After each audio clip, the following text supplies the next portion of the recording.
that because of changing international factors and the measures I take, the UK will not now enter a technical recession this year. Well, I would describe this budget as a kind of holding pattern budget. There's some tinkering around the edges, but one gets the distinct impression that the Chancellor is waiting to make all of the big tax cuts announcements next year because he knows it will be politically expedient ahead of an election to do so. So yes, we did have one rabbit out of the hat, which was this scrapping of the pensions allowance. So it had been mooted that he was going to do something with pensions, but not that he would scrap the limit on how much you can invest in your pension without paying tax on it. He's done that completely, so that was a surprise. We're not surprised by the fact that he hasn't stopped the hike in corporation tax up to 25%. He's tried to ameliorate the Tories, who are really angry about this. Indeed, small and medium-sized businesses share their ire over it by saying, look, we're doing this whole project for the next 3 years where we're going to allow companies to claim back the tax, to deduct the tax from any of their capital expenditure. That apparently is going to save businesses $6 billion. But the whole point about the corporation tax hike is it's kind of emblematic. It's something that the Tories resolutely refuse to do, to put corporation tax up. We're meant to be more competitive post-Brexit, so even though he insists that our corporation tax rate is the lowest in the G7, it still makes us less competitive than the likes of Ireland, and therefore Tories are very staunchly against it. The childcare announcements, again, it's not like the budgets of yesteryear where everything's kept completely secret and everyone's surprised on the day.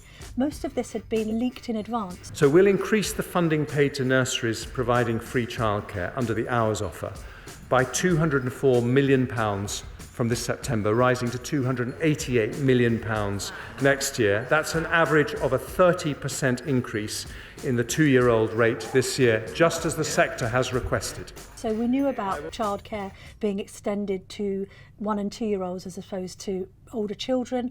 So this idea of helping out families with under 5s. He did put an emphasis on a few different groups he wants to see back into work. First of all, mothers, working mothers. He's saying that, they're not in the workforce as much as they should be and trying to incentivise them to be so.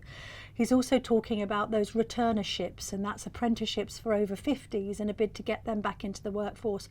Most of the time we associate budgets with tax thresholds and income tax rates, and of course there was none of that. So in complete contradiction of Kwasi Kwarteng's budget, which very much talked about income tax, scrapping the 45p rate, lowering the lowest rate of income tax, none of that came into the play here. That's why I mean that there was tinkering around the edges.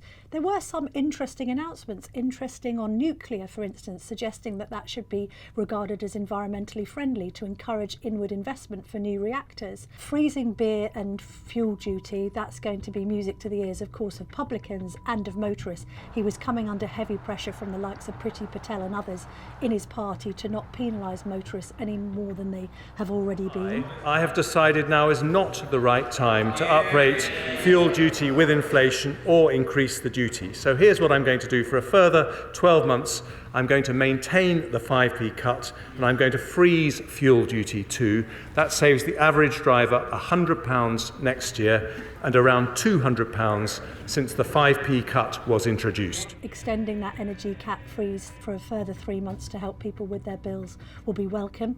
Not very much in there for young people or students. So you could argue, it's kind of a budget for older people and retirees or people who might return to work rather than those just starting out, which could be a fair criticism.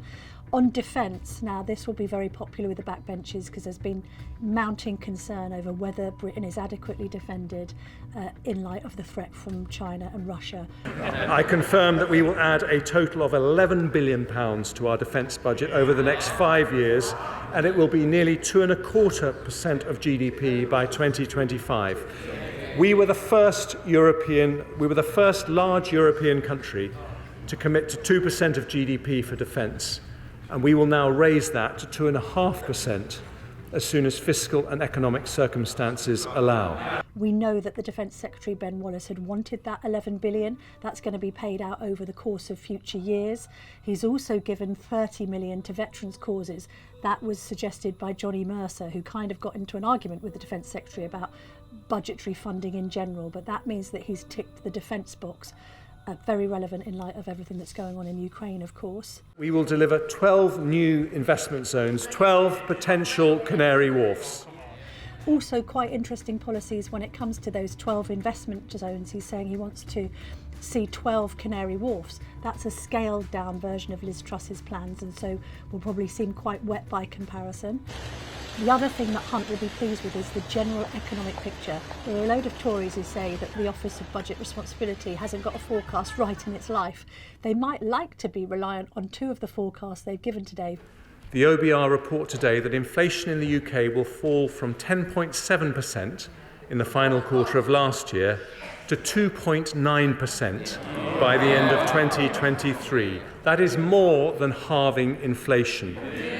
Electorally, that's important because the Tories want to be able to say that they've kept inflation under control, even against all of these unprecedented forces. And second of all, that the country isn't going to be in recession or go into recession, that indeed it's going to grow for the next 5 years until 2027.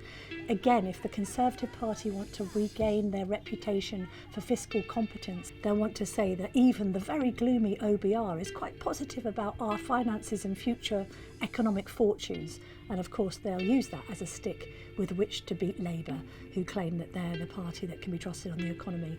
Well, if the economy is growing under the Conservatives, then that's no bad thing.